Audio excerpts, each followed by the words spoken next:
और पूरे मुल्क को पटरी पर लाने के लिए बाकायदा तौर पर 3 फेज में गाइडलाइन तैयार की गई है कि 3 फेज में हम इस पाबंदियों से बाहर निकलेंगे और 3 फेज में क्या कुछ आपको मिल सकता है, किस फेज में कब राहत मिल सकती है, इन तमाम चीज़ों से बाहर निकल के सबसे बड़ी और काम की चीज़ इस गाइडलाइन में यह है कि 1 जून से यानी कल से आप मुल्क के किसी भी कोने में बगैर पास के आ जा सकते हैं। अब तक के इंटर स्टेट आमदोरफ्त में जो पाबंदियां थी, बॉर्डर वगैरह सील थे या फिर पासेस की ज़रूरत होती थी या फिर दूसरे शराइत थे, वो तमाम शराइत कल से ख़त्म हो जाएंगी। कल से आप अगर यूपी में हैं, बिहार जाना चाहते हैं, बिहार में हैं, यूपी जाना चाहते हैं, दिल्ली में है, यूपी जाना चाहते हैं या फिर दिल्ली से जम्मू कश्मीर जाना चाहते हैं, तो आपको किसी भी पाबंदी का सामना नहीं होगा। आप बगैर पाबंदी के, बगैर किसी पास के जा सकते हैं। तो ये सबसे अहम पॉइंट है इस गाइडलाइन का। अब बात इसमें एक चीज और भी बता दीजिएगा, एक स्टेट से दूसरी स्टेट जब जाएंगे, ये तो एक बड़ी चीज है कि कोई पास उन्हें जरूरत नहीं होगा, लेकिन जो सैंपलिंग, स्क्रीनिंग और क्वारंटाइन करने का जो सिलसिला है उसमें क्या कोई तब्दीली की गई है?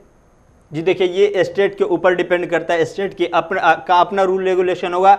स्टेट अपने आने वालों के लिए क्या रूल रेगुलेशन, अगर स्टेट में बाहर से लोग आते हैं तो क्या वहाँ होम क्वारंटाइन का फॉर्मूला है, होम क्वारंटाइन का रूल बनाया गया है, सैंपलिंग और जो है टेस्टिंग का क्या सीन है, ये स्टेट के इख्तियार में दिया गया है। हम नॉर्मल जो पहले इस लॉकडाउन से पहले की ज़िंदगी में जिस तरह से जीते थे उस तरह से लौट सकते हैं, लेकिन एहतियातन जो स्टेट लेवल पर जो शराइत रखी गई हैं कि पहले आपको टेस्ट कराना होगा, आप बाहर किसी दूसरे स्टेट से आ रहे हैं तो आपको टेस्ट करने के साथ साथ होम क्वारंटाइन किया जाएगा। तो इन चंद शर्तों को अभी तक ये चंद शराइत स्टेट लेवल पर हैं। ऐसे में ये ज़रूरी भी है, चूँकि आप सूरत हाल से अच्छी तरह वाकिफ़ हैं कि कोरोना वायरस किस तरह की तेज़ रफ्तारी के साथ हिंदुस्तान में फैल रहा है। ऐसे में इस पर काबू पाने के लिए उसके हक़ाइक़ से आगाही इसी शर्त पे मुमकिन है जब आपका टेस्ट होगा, आपका सैंपल लिया जाएगा, या फिर अगर आप दूसरे किसी रियासत से अपनी रियासत लौटते हैं, अपने घर लौटते हैं, तो आपको होम क्वारंटाइन किया जाएगा। चूँकि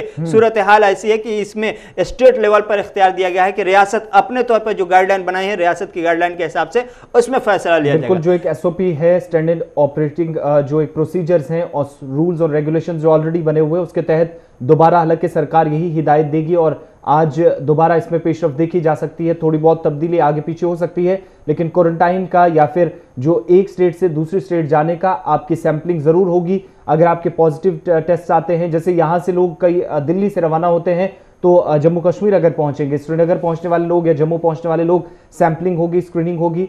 पॉजिटिव अगर आपका केस आता है तो आपको क्वारंटाइन सेंटर से उसके बाद अस्पताल जाना लाजमी होगा, लेकिन नेगेटिव आता है तो उसके बाद आपको अपने घर जाने की इजाजत होगी, मगर वहां भी एक एसओपी के तहत, सेट नॉर्म के तहत आपको 14 से 15 दिन या 3 हफ्तों तक अलग रहना होगा घर वालों से। जी देखिए, बिल्कुल ये सबसे बड़ी राहत है और ये राहत आपको इस गाइडलाइन में अगले 1 हफ्ते में सबसे बड़ी मिलने वाली राहत है, क्योंकि जो 3 फेज का जिक्र किया गया बाज़ाब्ता तौर पर होम मिनिस्ट्री की गाइडलाइन में, पहला फेज शुरू होता है 8 तारीख से, यानी 8 जून से। अब 8 जून से जब पहला फेज शुरू होगा, अनलॉक 1, हमने देखा कि किस तरह से लॉकडाउन हमारे यहाँ ख़त्म हो गया। हमने लॉकडाउन के 4 पीरियड गुजारे और लॉकडाउन के अब ख़त्म होने को अनलॉक में बदल करके हम किस तरह से इन पाबंदियों से निकल सकते हैं। इस अनलॉक के 30 दिन के पीरियड में 3 फेज़ आएंगे। पहला फेज़ 8 तारीख से शुरू हो रहा है। 8 जून से क्या कुछ पाबंदियां खत्म हो सकती हैं। सबसे पहली पाबंदी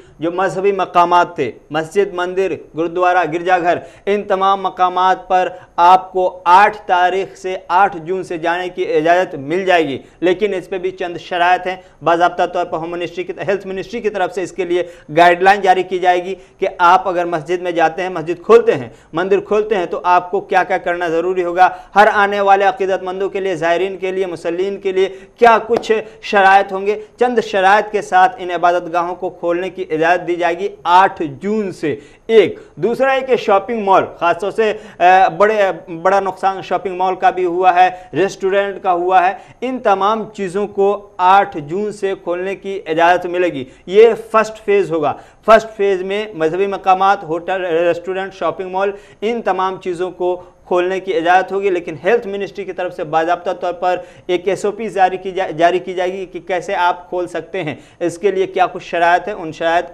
को पूरा करना ज़रूरी है। दूसरा फेज जब शुरू होगा, दूसरे फेज को जुलाई में फैसला लिया जाएगा कि दूसरा फेज कब से शुरू होगा। पहला फेज 8 से शुरू हो रहा है, यानी कि पूरे महीने 30 तारीख तक जाएंगे। दूसरा फेज जुलाई में शुरू होगा और दूसरे फेज में स्कूल कॉलेज खोलने को लेकर बड़ा फैसला होगा। चूंकि सब खासतौर से स्टूडेंट्स की नज़र थी और तलबा बिरादरी की नज़र थी कि सरकार स्कूल कॉलेज ट्रेनिंग सेंटर या फिर इंस्टीट्यूशन जितने भी है, तालीमी इदारे जितने भी हैं, उनको लेकर क्या कुछ फैसला करती है। तो अभी जो गाइडलाइन आई है उसके मुताबिक जुलाई में बाज़ाब्ता तौर पर जब सेकंड फेज शुरू होगा तो उसमें स्कूल कॉलेज को खोलने की इजाज़त दी जाएगी। बाज़ाब्ता तौर पर उसके लिए भी एक गाइडलाइन अलग से तैयार की जाएगी कि क्या किन शराइत की बुनियाद पर कोई इंस्टीट्यूशन, कोई इदारा, कोई ट्रेनिंग सेंटर, कोई स्कूल, कोई कॉलेज खोला जा सकता है। तो स्टूडेंट्स के लिए क्या कुछ शराइत होंगे, ये जुलाई शुरू होते ही आपको इसके लिए बाज़ाब्ता तौर पर हुक्मनामा आ जाएगा, गाइडलाइन आ जाएगी।